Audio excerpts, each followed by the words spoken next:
viewers, like we told you that the Maharashtra polls have kicked off, and PM Modi has just posted on the social media platform X saying that everybody should come out in large numbers to cast their vote. PM Modi has appealed the people of Maharashtra and Jharkhand to turn up and cast their respective votes in the state assembly elections.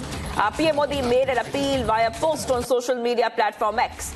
And as every election, we see that PM Modi, before every election, has appealed to the voters to come out in large numbers and cast their vote, exercise their franchise. And Priyanka, like we are telling our viewers, Maharashtra, with its 288 assembly seats, is going for a single-phase election today. But let's not forget, Jharkhand is also polling in its second phase, Priyanka. That's right, Shivangi. This is the final phase of the Jharkhand elections. This is with polling for 38 of the 81 seats, and they're fighting out between the JMM-led India Bloc and the BJP-led NDA alliance. That is right. So PM Modi appealing voters of Maharashtra and Jharkhand on X to come out, vote in large numbers. He has made this appeal. We have seen intense battle in Maharashtra, war of words for the past few days, in fact few weeks now, leading up to this crucial polls, and finally that day is here. And PM Modi telling all the voters to come out and vote. It's going to be very important given the fact that today Maharashtra will choose who is going to head the next government, making these elections extremely, extremely important.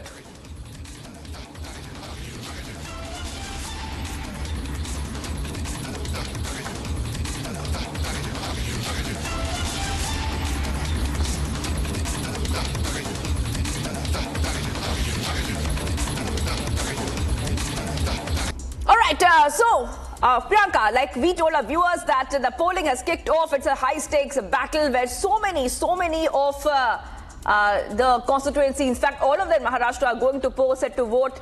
It's a high-stakes battle for the BJP and the Mahayuti and the MVA. It's going to be very important because single-phase election, that means today is the only day that Maharashtra has got to vote for the next government. Voting is happening around 288 constituencies. They will take place between 7 a.m. and 6 p.m. Now, the BJP-led Mahayuti alliance is going ahead and aiming to retain power, while the MVA coalition is seeking a comeback. Key parties in the contest include the BJP fielding candidates in 149 seats, Shiv Sena with 81 and Ajit Pawar's NCP contesting 59. The Congress is contesting 101 seats, Shiv Sena UBT 95 and NCP SP 86.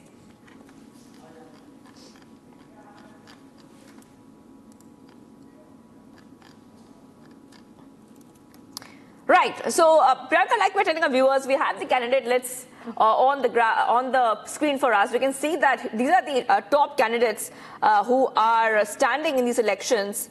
And we also saw so much of controversy right ahead of these elections. We're getting some reactions coming in.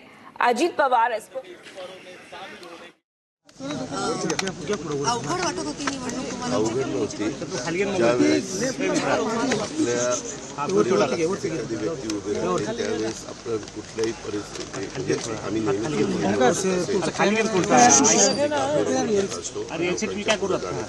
करत असतो. मला ही निवडणूक विकासावर न्यायची होती. मला ही निवडणूक सकारात्मक दृष्ट्या कुणावरही टीका टिप्पणी न करता लढायची होती. त्याच्यामुळे मी आणि आमचे जे काही समर्थक होते, माझे प्रचार करणारे सहकारी होते, त्यांनी पण हीच भूमिका घेतली. तुम्ही बघितलं असेल आमच्या बहिणींनी दिलेली बाईट किंवा माझ्या मुलांनी दिलेली बाईट किंवा इतर माझ्या जीवाभावाच्या कार्यकर्त्यांनी दिलेली बाईट, महायुतीच्या माझ्या सहकाऱ्यांनी दिलेल्या बाईट, कुठल्याही बाईटमध्ये असं काहीतरी वेगळा एक नवीन इश्यू निर्माण होईल अशा प्रकारची कुठलीही गोष्ट आम्ही होऊन द्यायची नाही असं ठरवलेलं होतं. अजून आता आज संध्याकाळी 6 पर्यंत वोटिंग आहे. ती खबरदारी घेऊ. निवडणूक आचारसंहितेचं तंतोतंत पालन कसं आम्हाला लोकांच्याकडनं होईल याबद्दलची पण काळजी आम्ही घेणार आहोत.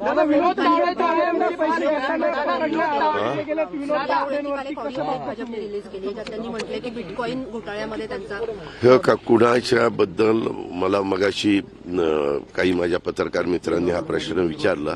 त्या संदर्भामध्ये चौकशी करणे आणि चौकशी करून काय सत्य आहे ते पडताळून पाहिलं गेलं पाहिजे. पण मी आता येताना टीव्ही बघत होता, त्याच्यामध्ये जे दोन आवाज आहेत, मी आपल्याला सांगतो की मी नाना नवल्यांना पण नाना पटोलेंना पण अनेक वर्ष ओळखतो. माझ्यावर ते पूर्वी आमदार पण होते, नंतर ते खासदार झाले, नंतर पुन्हा ते आमदार झाले, सभा आमचे स्पीकर होते एकेकाळी, असं त्या सगळ्या पदावर. त्याच्यामुळे त्यांचा आवाज मला चांगला माहिती आहे. अर्थात मी आवाजाच्या बद्दलचा अगदी करेक्ट सांगणार अशातला भाग नाही. बऱ्याचदा हुबेहूब आवाज काढणारे लोक देखील समाजामध्ये आहे, पण त्या दोघांच्या बद्दलचे काही ऐकायला मिळतं. त्यांनी जे मांडलेलं आहे तर दोन्ही व्यक्ती त्याच आहेत. तो सुप्रिया सुळेंचाच आवाज आहे, तो नाना पटोलेंचाच आवाज आहे. तो दादा यही हिंदी में जानना चाहते हैं आपसे कि बिटकॉइन की रिगार्डिंग जो कंट्रोवर्सी हो रही है, भाजपा ने प्रेस कॉन्फ्रेंस लिया, क्या कहना है एग्जैक्टली आपका? क्योंकि ऑडियो क्लिप्स वायरल हो रहे हैं, उसके बारे में जो कुछ ऑडियो दिखा रहे हैं वो आवाज के बारे में मुझे इतना ही जानकारी है. मैं दोनों को भी बहुत अच्छी तरह से जानता हूँ, बहुत सालों से जानता हूँ. एक तो मेरी परिवार की मेरी बहन है, और दूसरे हमने जिनके साथ बहुत साल काम किया है, एक दूसरे के विरोध में भी किया है, एक दूसरे के साथ भी किया है, महाविकास आघाड़ी में भी किया है. वो बीच में बीजेपी के भी मेंबर ऑफ पार्लियामेंट थे. ऐसे सभी जगह उन्होंने काम किया. तो वो भी आवाज उनका ही है, उनका बोलने का टोन, उनका आवाज दोनों का वही है. अभी इसके बारे में इंक्वायरी हो जाएगी. इंक्वायरी होने के बाद पता चलेगा कौन है, क्या है, इसके पीछे सच राज क्या है वो पता चलेगा. तो इंक्वायरी को सपोर्ट करते हैं? नहीं, ये देखो, किसके खिलाफ, कल मेरे भी खिलाफ किसी ने कुछ ऐसा निकाला कि जो बोलना गलत है या कानून के हिसाब से या कोड ऑफ कंडक्ट के हिसाब से बराबर नहीं है, ऐसी बातें किसी ने भी करनी नहीं चाहिए. पैसे मिलने का आरोप बहुजन विकास आघाड़ी ने लगाया है. उसके बारे में मुझे पता चला है, मैंने सुना है, इलेक्शन कमीशन ने वो जो भी कंप्लेंट है उसके बारे में उन्होंने उसकी नोंद ली है और वो इंक्वायरी कर रहे हैं कि सच क्या है. इससे कोई नुकसान हो सकता है? इससे कोई नुकसान हो सकता है महायुति? नहीं, जब तक क्या सच है वे ये लोगों के सामने नहीं आता तो नुकसान होने का सवाल कहाँ आता है. बिटकॉइन में भी जब आता है आरोप लगाए जाते हैं. अरे ये सबके बारे में इंक्वायरी होनी चाहिए. इंक्वायरी का अधिकार जिस ऑफिसर को है वो ऑफिसर ठीक तरह से जानकारी लेगा और फिर उसके बाद पता चलेगा. उसके लिए कुछ टाइम देना पड़ेगा. दादा, शरद पवार ने जिस तरीके से कहा कि आने वाले समय में योगेंद्र पवार उत्तराधिकारी के तौर पे उन्होंने प्रोजेक्ट किया हुआ है, उसके बारे में क्या कहेंगे? अभी उसके बारे में बारामती के हमारे वोटर फाइनल करेंगे कि उनका बारामती का उत्तराधिकारी कौन होना चाहिए. विनोद तावडेंच्या यादीमध्ये नाव होते भाजप नेत्यांची नाव होती. मी तुम्हाला सांगितलं ना बाबा की त्या संदर्भामध्ये कंप्लेंट केली गेलेली आहे. निवडणूक आयोगाने ते कंप्लेंटची नोंद घेतलेली आहे.